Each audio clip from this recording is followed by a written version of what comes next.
virtual. La sesión del día de hoy lleva por nombre ¿Cómo lograr una adecuada implementación de los protocolos de prevención y de atención de las violencias? Y el objetivo de esta sesión está encaminado a precisar aquellas acciones que se deben de llevar a cabo para una adecuada implementación de los protocolos de acciones generales de actuación establecidos en la guía operativa para casos de acoso escolar, maltrato escolar y abuso sexual infantil. Agradezco la presencia el día de hoy y colaboración de las compañeras intérpretes de lengua de señas mexicanas, quienes nos estarán acompañando en el desarrollo de esta sesión. Ellas son Beatriz Marta Iglesias y Erika Gabriela Díaz de Castro Brieño. Y bueno, antes de irnos de lleno a la sesión del día de hoy, les invito, en caso de que no hayan podido ver o visualizar el ciclo de protocolos de salvaguarda, que puedan ir a la descripción de esta sesión, porque ahí van a poder encontrar los enlaces para que puedan visualizarlo. Estoy segura de que van a encontrar información de gran utilidad para su labor. Y bueno, les platico un poco acerca de la dinámica que vamos a estar manejando el día de hoy. Vamos a estar en compañía de Clarita Victoria, quien también es especialista de la Autoridad Educativa Federal en la Ciudad de México, y juntas estaremos platicando con ustedes acerca de las dudas frecuentes de la aplicación de los protocolos y trabajaremos en función de resolverlas. Vamos a estar haciendo uso de la guía operativa y es por ello que ahorita me van a apoyar colocando en la pantalla las QR, tanto de la guía operativa de escuelas oficiales públicas como de particulares, con la intención de que ustedes puedan escanear este código y acompañarnos en este ejercicio de revisión que estaremos haciendo a lo largo de la sesión. Y bueno, sin más preámbulo, iniciamos con la sesión del día de hoy y nos vamos a las primeras preguntas, por favor. Las preguntas más frecuentes que encontramos fue acerca de la aplicación de los diagnósticos grupales como parte de las acciones a realizar en los protocolos. Vamos a partir de estas tres dudas que fueron, una es un ejemplo que nos da una escuela y las otras fueron repetitivas por parte de las maestras y maestros. La primera nos menciona, como parte del proceso de investigación de una acusación por maltrato escolar, en mi zona generalmente aplicamos cuestionarios con preguntas encaminadas a conocer más sobre el trato del docente.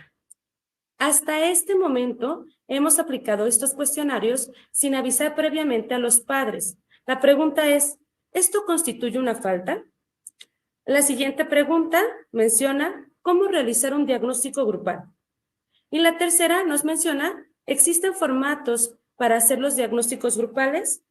Vamos a ir resolviendo estas dudas a lo largo de las siguientes diapositivas y iniciando por la primera, yo les diría, será importante que regresemos a la primera sesión de este ciclo, donde justamente la especialista Esther nos mencionaba que no es necesario solicitar la autorización de los padres de familia cuando se aplica un diagnóstico grupal, siempre y cuando este instrumento que ustedes vayan elaborando cumpla con estas características de que sea una actividad psicopedagógica. Entonces, no se requiere esta autorización porque forma parte de las acciones del protocolo y porque finalmente la actividad tiene un propósito de conocer cómo se está generando esta convivencia dentro del aula. En cuanto a la segunda pregunta, más adelante la iremos precisando.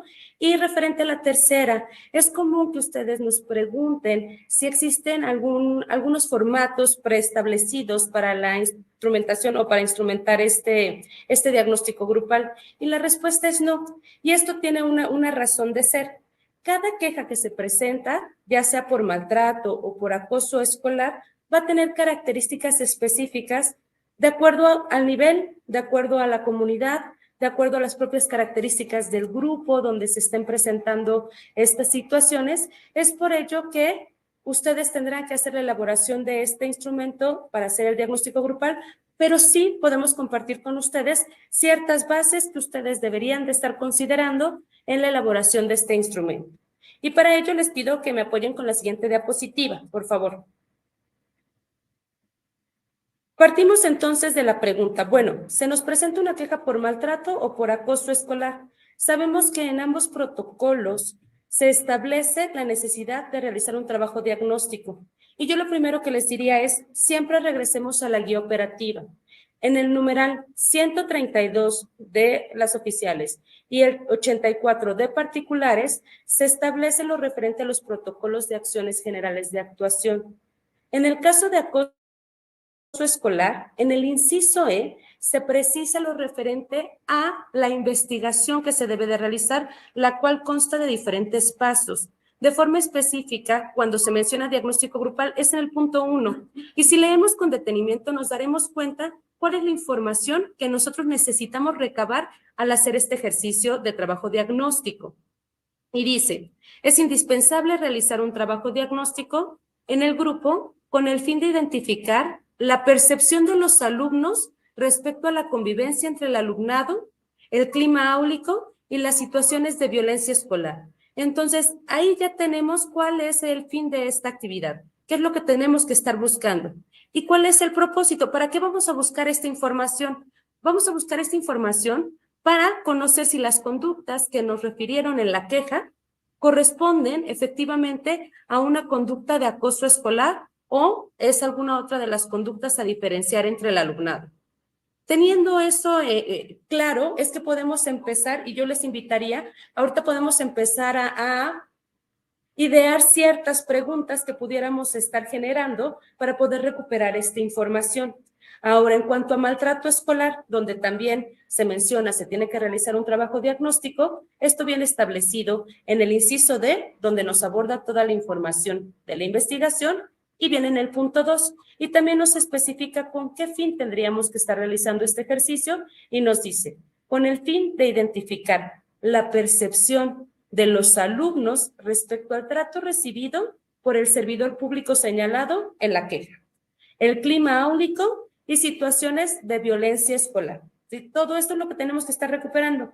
¿Para qué? Nuevamente, para conocer si las conductas que nos refirieron en un motivo de queja o en el motivo de queja realmente corresponden a un evento de maltrato escolar o tal vez corresponde a otro tipo de situaciones. Y aquí es importante precisar que si bien vamos a recibir quejas por maltrato, por acoso, no quiere decir que siempre vayamos a encontrar que estas situaciones se presentaron. Es solamente a partir de la investigación y de forma específica de este ejercicio, de este trabajo diagnóstico que ustedes realicen como parte de la investigación, que podrán o no tener elementos para determinar si estas situaciones que se están mencionando sucedieron. ¿Bien? Entonces, es muy importante hacer esta revisión siempre porque esto nos da claridad y es el inicio de nuestro camino para la construcción de nuestro diagnóstico. La siguiente, por favor. Ahora, no solamente tenemos que hacer la revisión de nuestra guía. Si me apoyan con la siguiente diapositiva, por favor. Tenemos que considerar ciertos aspectos y ahorita los vamos a ir revisando de forma puntual. Tenemos que tener algún documento donde se vierta cuál va a ser la descripción de esta actividad, ¿sí? Cómo inicia, cuál es el desarrollo, cómo concluye. Eso es algo importante que tenemos que tener considerado, esta planeación de la actividad que vamos a llevar a cabo. Tenemos que partir de lo general a lo particular. En ese sentido tienen que ir nuestras preguntas para los y las alumnas. No tenemos que inducir las respuestas, tenemos que ser cuidadosos con las preguntas que estamos planteando para recuperar información, sí, de la situación que se está refiriendo en el motivo de queja, pero si recordamos lo que viene en guía, pues también necesitamos recuperar información un poco más amplia de cómo están percibiendo los alumnos su clima áulico, situaciones de violencia y también referente a la queja de forma específica. Algo a considerar que en muchas ocasiones no es tomado en cuenta es que este instrumento tiene que ser elaborado de acuerdo a la edad de desarrollo del alumnado. ¿A qué me refiero con esto? No podemos realizar un instrumento diagnóstico para preescolar, para nuestros alumnos y alumnas de preescolar, pensando que ellos van a tener, que ellos tienen que escribir, ¿no? Las respuestas. ¿Por qué? Porque sabemos que no tienen consolidado su proceso de lectoescritura, entonces no vamos a poder obtener información de esa manera. ¿Cómo tendríamos que trabajar con preescolar? Bueno, pues tendríamos que tal vez hacer uso de imágenes, ¿sí? De elementos de mayor tamaño, a partir de la lectura de un cuento, que además lo sabemos, existen muchos materiales que pueden ser detonadores para recuperar esta información. Lo que sí es importante es que siempre generemos evidencia documental de la información que recuperamos. Eso pensándolo para pequeños de preescolar. Pero ahora pensemos en chicos de secundaria. Bueno, ahí claro que podemos recuperar información de una manera distinta e inclusive puede ser información un poco más extensa porque yo puedo hacer preguntas y aquí tengo algunas notas que me gustaría compartir con ustedes a modo de ejemplo. Si yo le pregunto a un chico de secundaria, ¿cuál es tu clase favorita? Él me va a dar una respuesta, pero yo puedo preguntar el por qué. Y entonces obtengo mayor información de por qué está siendo una clase agradable o no agradable, cómo es el trato que recibes por parte de los adultos de tu escuela. Él me puede decir bueno o malo, pero yo voy a lanzar la siguiente pregunta, ¿por qué? O bríndame algún ejemplo. Entonces, dependiendo de la edad de desarrollo de nuestro alumnado, es que podremos estar generando estos instrumentos. Inclusive, si pensamos en educación especial, pues también tendremos que valorar cuáles son las características del alumnado que está con nosotros para saber cómo vamos a manejar esta información, si requerimos regresar a elementos gráficos, a imágenes, o podemos hacer uso de otros elementos para recuperar la información. Siempre y cuando recordando, ¿no? Porque es algo bien importante, la información escrita, ¿sí? No solamente es recabar la información en las notas del directivo, de algún docente, no. Los alumnos tienen que proporcionarnos esa información, esto es algo muy valioso. Entonces, bueno, algunas preguntas que les doy de manera general, ¿no? Que ustedes pueden estar ahorita también ya construyendo. ¿Te gusta tu escuela? ¿Por qué? ¿Qué es lo que no te gusta de tu escuela? ¿Identificas algún espacio de riesgo dentro de tu escuela? ¿Cuál es tu clase favorita? ¿Has recibido algún trato? ¿Has recibido algún trato por parte de los adultos en tu escuela que te haya hecho sentir incómodo o incómoda? ¿Con quién tienes una mejor relación dentro de tu grupo? ¿Has observado agresiones entre tus compañeros? ¿Cuándo? ¿Dónde? Siempre tratando de especificar esta información que les será de utilidad. Porque aquí entonces ya describimos estos puntos que siempre tenemos que considerar y hay algunas sugerencias para la elaboración de estos instrumentos. Lo primero que yo les diría, al momento que ustedes reciban alguna queja de esta naturaleza, regresen siempre a su guía operativa, porque recordemos que siempre nos va a brindar información para iniciar en el camino de la aplicación del protocolo. Y siempre es importante recordar cuál es el propósito y fin de las actividades diagnósticas que vamos a realizar. La segunda sugerencia, no dejen transcurrir mucho tiempo de que ustedes tienen la información de la queja, de que reciben la queja, a que aplican el ejercicio diagnóstico. Y cuando yo les digo no mucho tiempo, no dejen transcurrir más de 2 semanas. ¿Por qué? Porque recordemos que ustedes están recibiendo una queja sobre situaciones, normalmente así es, que acaban de suceder. Y entonces la aplicación de este diagnóstico a ustedes les permite recuperar información de un evento que se menciona lleva unos cuantos días. Entonces es información reciente y eso es algo muy valioso. Otra sugerencia es que no esté presente el maestro que está siendo señalado en el motivo de queja. ¿Sí? Eso será importante también considerarlo. Y la última sugerencia que yo les hago es hagan un análisis. Cuando ustedes ya tengan esta información, realicen un análisis de toda la información. Y por eso yo les iba mencionando algunas preguntas que, si bien nos habla del clima, si bien no nos habla de forma precisa de la queja, nos brinda información acerca de todo el clima, tanto áulico como escolar. Y eso a ustedes les va a permitir generar acciones. En primer lugar, tener evidencia y corroborar la situación de queja, pero por otra parte, les va a permitir generar acciones para generar estrategias que les permitan restablecer el clima que presuntamente ha sido trastocado. Eso sería todo en cuanto al diagnóstico grupal. Existen otras dudas y para ello yo le voy a pedir a Clarita que nos apoye con la siguiente diapositiva. También les pido que si tienen alguna duda lo agreguen a través del chat para poderlo ir retomando. Adelante, Clarita.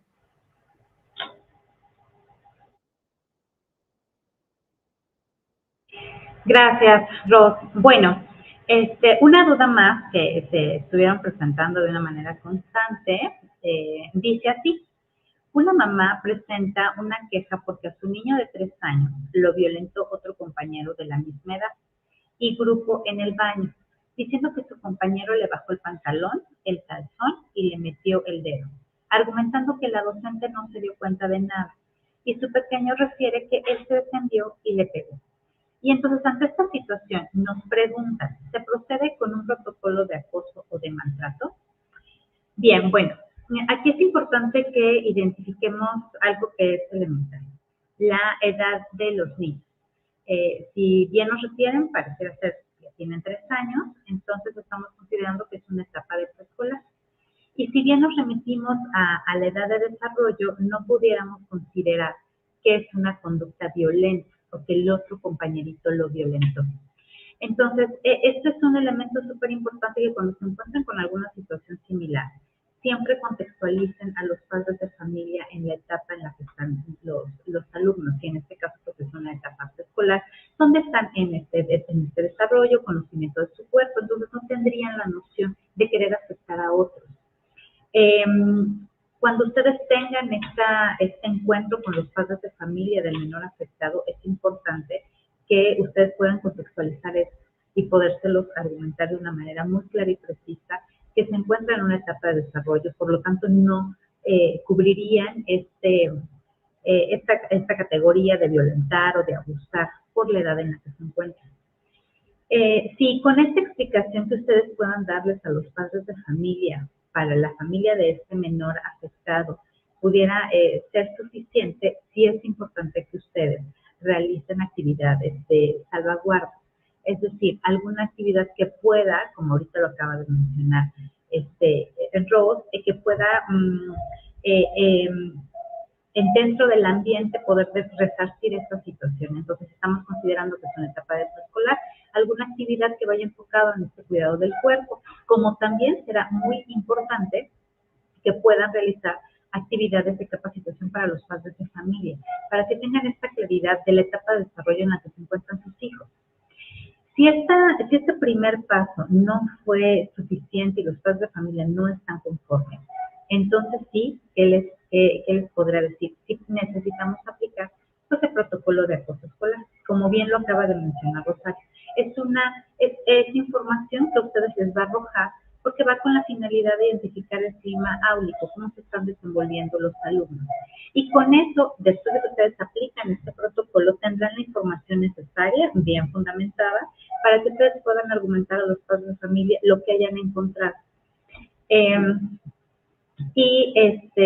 En cuanto a si aplicamos un protocolo de maltrato escolar, pues sí, les diría que sí, porque si vemos y nos remitimos a la diapositiva, ahí nos dice en esta situación, argumentando que la docente no se dio cuenta de nada. Entonces ahí la madre de familia ya está dando a saber algo.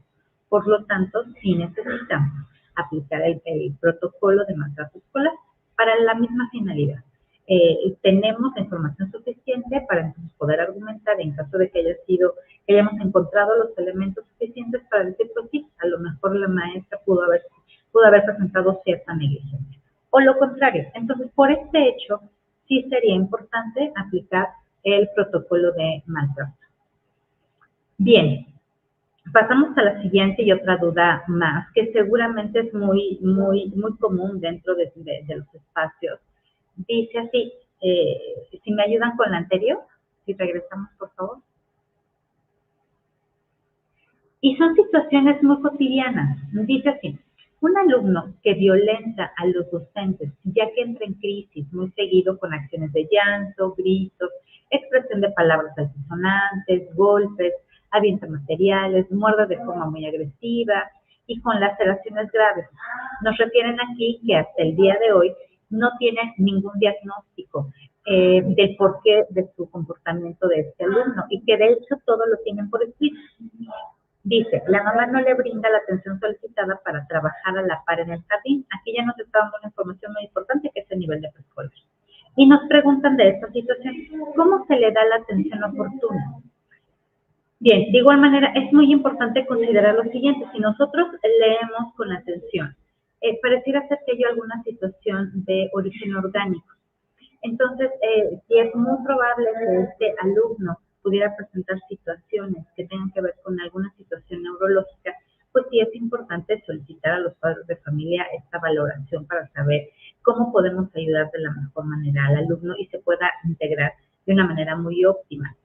Sin embargo, hay muchos casos, y lo sabemos, que muchos papás, pues, a lo mejor no pueden llevar a su hijo a un especialista para que pueda determinar qué pasa con su comportamiento, les pueda decir una explicación muy clara. O muchas de las veces, pues, no lo dicen o no quieren llevarlo. Cuando la situación sea positiva, sea favorable, en cuanto tengamos este diagnóstico y este apoyo de la familia, sí es bien importante que tengamos y que solicitemos estas estrategias que el especialista pueda dar para poder incluir al alumno de una manera muy favorable dentro del aula. Al tener ustedes estas estrategias, sí es muy recomendable que ustedes estas mismas pudieran hacerlas de manera generalizada. Es decir, si este alumno, como nos están mencionando aquí, presenta de repente crisis donde rompen llanto, donde hay alguna expresión de palabras altisonantes, pero ya estamos hablando de diferentes diagnósticos. Entonces, cuando pueda llegar a presentar estas crisis, sí es importante que estas estrategias, si yo las llevo al grupo, sabemos cómo actuar, sabemos qué hacer. Si estamos considerando que es un nivel de preescolar, pues probablemente los niños se puedan espantar o no sepan qué hacer. Y como también hablamos de una educación inclusiva, el momento que nosotros podamos trabajar estas estrategias con los pequeños, ellos sabrán qué hacer y que los podamos entonces incluir de una manera favorable. Cuando sucede pues todo lo contrario, que no tenemos el apoyo de la familia, si ya ustedes agotaron mucho el recurso, y es decir, ya hicimos varias citas, estuvimos apoyando, estuvimos insistiendo con los padres de familia y no nos apoyan, como lo decía Rosario, es importante que todo lo tengan documentado. Todo bien documentado, si a lo mejor hubiesen 10 citatorios y esos 10 citatorios los padres de familia no pudieron, todo eso ustedes lo tienen que tener documentado con la fecha donde a lo mejor está el citatorio y nosotros ahí ponemos abajo que no se presentó. Pues entonces en ese momento ya en última instancia pues sí sería importante que demos, ¿no? Aviso a una instancia mayor donde puedan apoyar a los padres de familia y les puedan hacer saber que es su responsabilidad también poder salvaguardar al menor. Y en caso contrario, pues bueno, ¿qué les diría? También necesitaríamos nosotros poder encontrar algunas estrategias, podernos informar de algunas estrategias básicas que nos ayuden a la integración de este alumno que pueda presentar estas conductas disruptivas. Bien, continuamos con las preguntas, Ros. Tenemos todavía algunas. Bien, vamos a la pregunta 4. Fíjense que esta duda también fue frecuente y dice de la siguiente manera: ¿es responsabilidad de la UDEI realizar la investigación cuando se presume un abuso, maltrato o acoso en el aula? Y aquí nuevamente, y seguramente me veré muy reiterativa con esta información, regresemos a nuestra guía operativa, porque en el numeral 132 establece al inicio justamente de cuando se habla de los protocolos generales de actuación, que es hacia el final del numeral, menciona: en el caso de que a pesar de la aplicación del protocolo de prevención se diera un probable caso de ACAM, es decir, abuso sexual infantil, acoso escolar o maltrato, es responsabilidad, y ahí se los puse hasta subrayado y yo les pediría que lo revisaran también, es responsabilidad del director del plantel educativo en coordinación con la subdirección de gestión escolar o quien se encuentre como responsable del plantel, dar atención a las quejas de acoso escolar, maltrato escolar y o abuso sexual infantil hacia algún alumno o miembro de la comunidad educativa. Inclusive menciona en el párrafo siguiente: para lo anterior podrá solicitar la asesoría y o acompañamiento ya sea de la zona escolar, la dirección operativa y o región, con la finalidad de garantizar la adecuada aplicación de los protocolos de actuación. Entonces, respondiendo de forma concreta a la pregunta que se plantea, no es responsabilidad del personal de UDEI la aplicación del protocolo, es responsabilidad del director o de la autoridad de ese plantel. Bueno, ahorita vamos a continuar con siguientes preguntas. Clarita, por favor, apóyanos.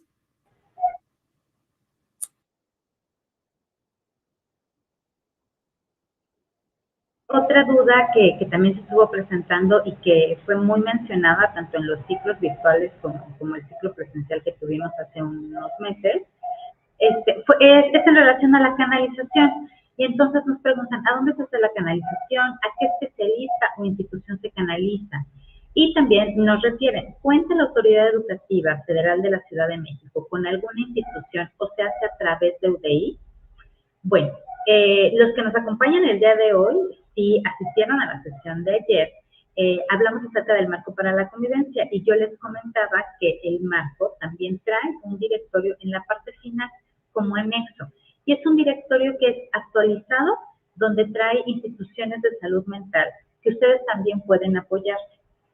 Sin embargo, también aquí les ponemos un QR que es de un directorio también de instituciones, es un directorio actualizado donde ustedes pueden apoyarse y entonces a realizar alguna canalización que ustedes requieran dependiendo la situación. Entonces ya vamos teniendo más recursos, tenemos el directorio del marco para la convivencia y si ustedes gustan ahorita poder verificarlo con el QR y se encontrará un directorio donde trae varias instituciones que ustedes bien se pueden apoyar y ya sea para canalizar y también yo les diría, también pueden hacer llamadas, ¿no? Para orientar y en algún momento hasta solicitar una capacitación desde talleres, pláticas, que bien les puede abonar para favorecer estos ambientes escolares. Esto sería en relación a la canalización. Tenemos algunas preguntas más. Por favor, Rosy. Bien, vamos con las siguientes preguntas. Estas son 3 a desarrollar en esta diapositiva y la primera nos menciona, si el padre o madre refiere que no quiere realizar el acta de hechos ni proceder contra el maestro ante una queja por presunto maltrato y solicita que se atienda en la escuela, quedando satisfecha o satisfecho, aún así, el director debe turnar el caso a otra instancia. Y bueno, yo los primero que les diría nuevamente es, regresemos a nuestra guía operativa. Cuando una queja se presenta por situaciones o con motivo de un presunto maltrato, un presunto acoso escolar o un presunto abuso sexual infantil, siempre se debe de proceder conforme el protocolo lo marca. Y esto para garantizar la salvaguarda de los alumnos, pero para que también ustedes tengan la evidencia de las acciones que están realizando. Sabemos que en muchas ocasiones los padres de familia nos pueden decir, no, yo no quiero que esto trascienda, yo no quiero proceder conforme a protocolo, yo no quiero participar en la instrumentación, pero es importante hacerle ver al padre de familia que esto forma parte de nuestra normatividad y que en ese mismo sentido lo tendremos que atender. Entonces, sí tenemos que atenderlo conforme a protocolo. Si es una situación de presunto maltrato o de abuso sexual, sí tendremos que instrumentar un acta de hechos, porque finalmente lo que nos permite, ya lo veíamos en la primera sesión, es recabar las circunstancias de modo, tiempo y lugar de una manera pues ya también oficial.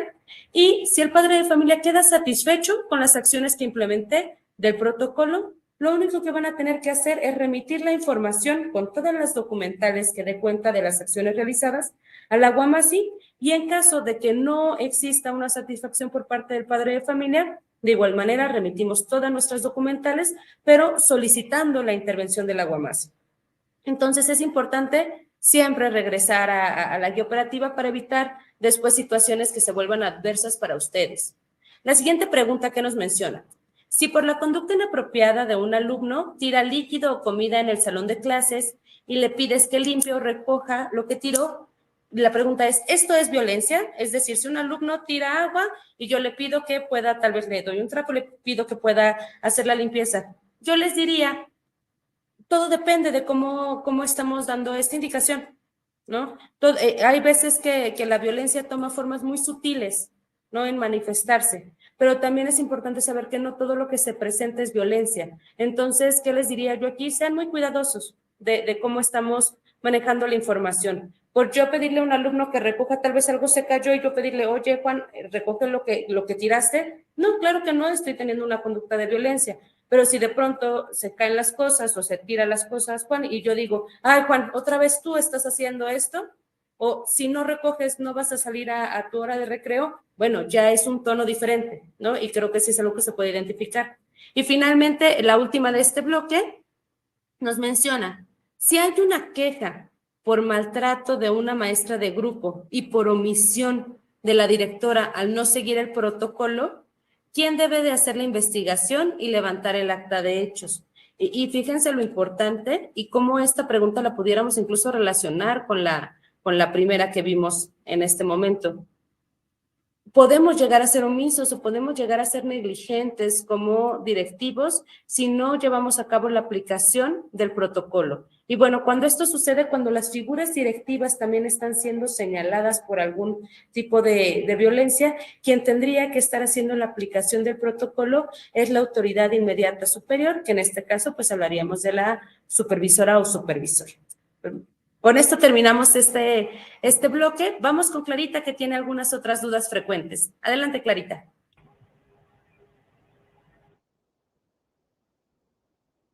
Bien, una más que también ha sido muy recurrente tiene que ver con el retiro de los docentes.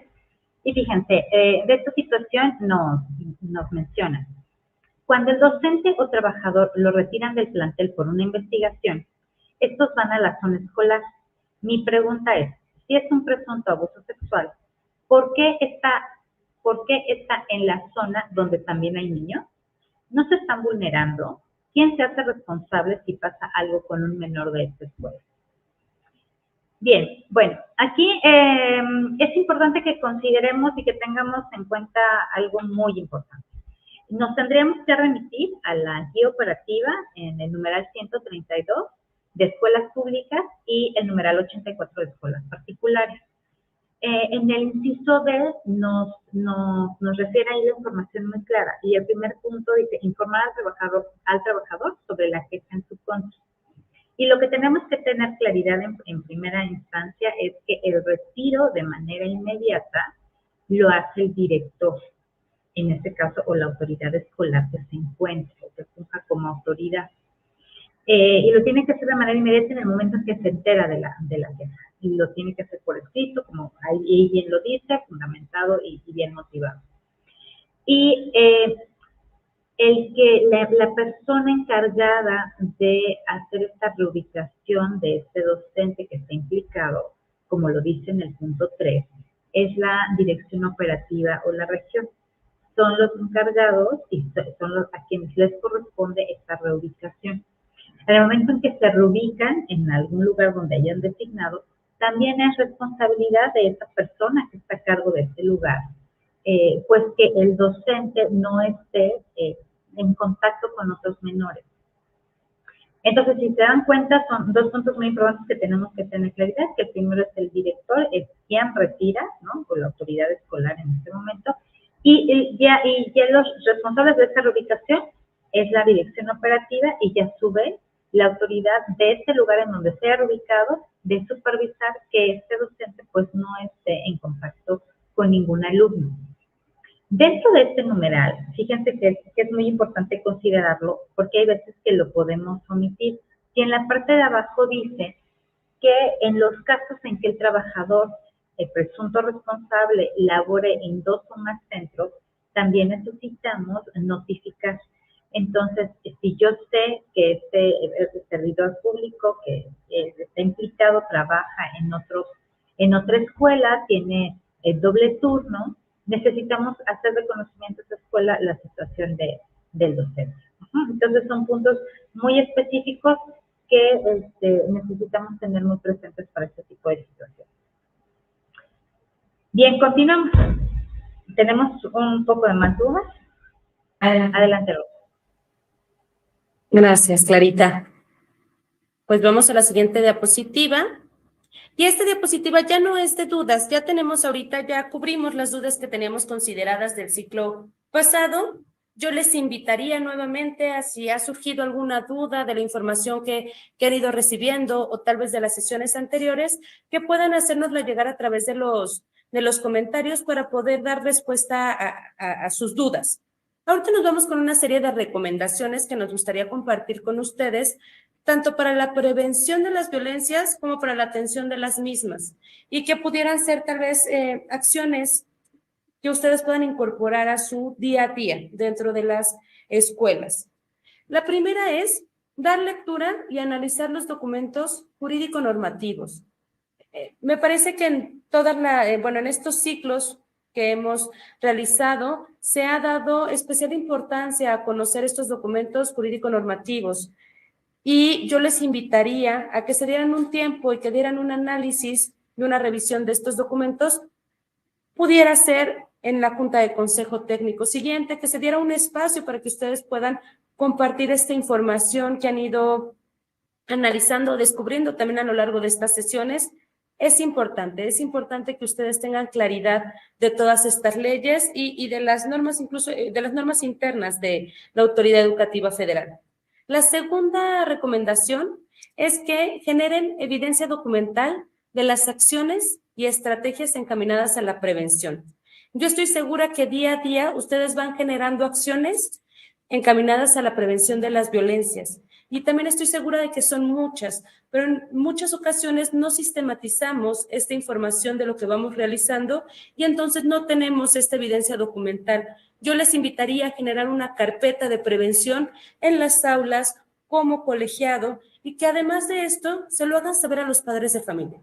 Tantas estrategias que ustedes implementan donde tal vez ellos no tienen conocimiento de todo lo que se va haciendo para la prevención de las violencias y cómo también ellos tendrían que estarse implicando. Y no solamente los padres de familia, también el alumnado, porque ya lo veníamos diciendo desde los ciclos anteriores, la prevención es tarea de todos. La tercera recomendación es sobre la sistematización de la información.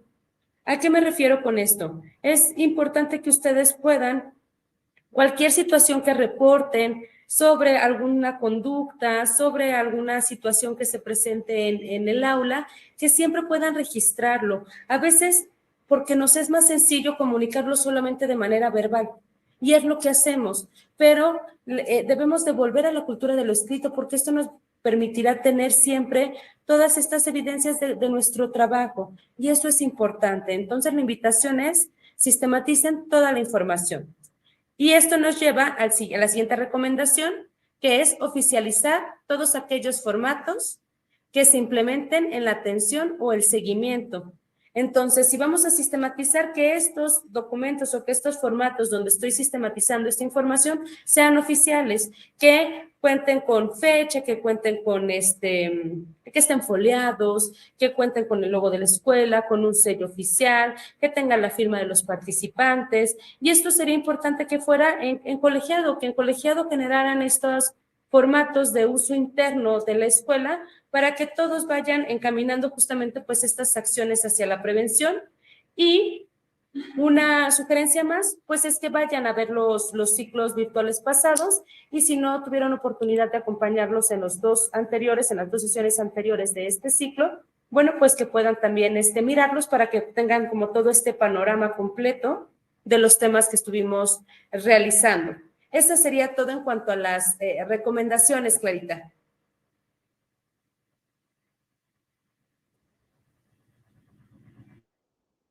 Pues sí, Ros, ya estamos casi a punto de terminar y yo me sumaría a estas recomendaciones. Es que, como lo hemos estado viendo en estas 3 sesiones, esperando que hayamos podido cumplir con el objetivo del mismo, ¿no? Que era aclarar las dudas que ustedes estuvieron presentando, tanto en los ciclos virtuales como presenciales. Y no olvidar, como bien lo dijo ahorita Ros, no olvidar que estos documentos que tenemos, esta normatividad vigente, sí es de gran utilidad. Como lo decíamos ayer, enfatizando un poco en el marco para la convivencia, si nosotros atendemos bien y podemos darle un uso correcto en la medida de ser constantes, vamos a lograr esta sensibilización y entonces podremos tener un poco más de la participación de los padres de familia, que si bien, como lo hemos dicho en todas las capacitaciones que hemos estado, pues es que hacerles saber que también ellos son corresponsables. Sin embargo, ustedes son una pieza fundamental.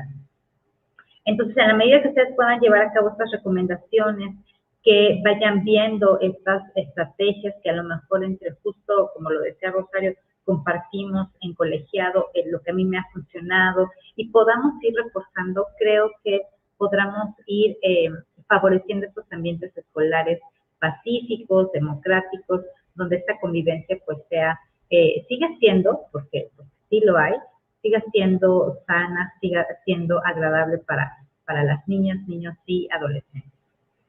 Bien, bueno, estamos a punto de terminar. ¿Qué les pediríamos? Ahorita les vamos a proyectar un QR para saber pues la opinión. Es una encuesta de satisfacción. Y se encontrarán ustedes preguntas donde involucramos y nos vamos un poquito atrás, porque ese fue el sentido de este ciclo, saber si estas dudas que se presentaron en los ciclos anteriores, pues bueno, se resolvieron.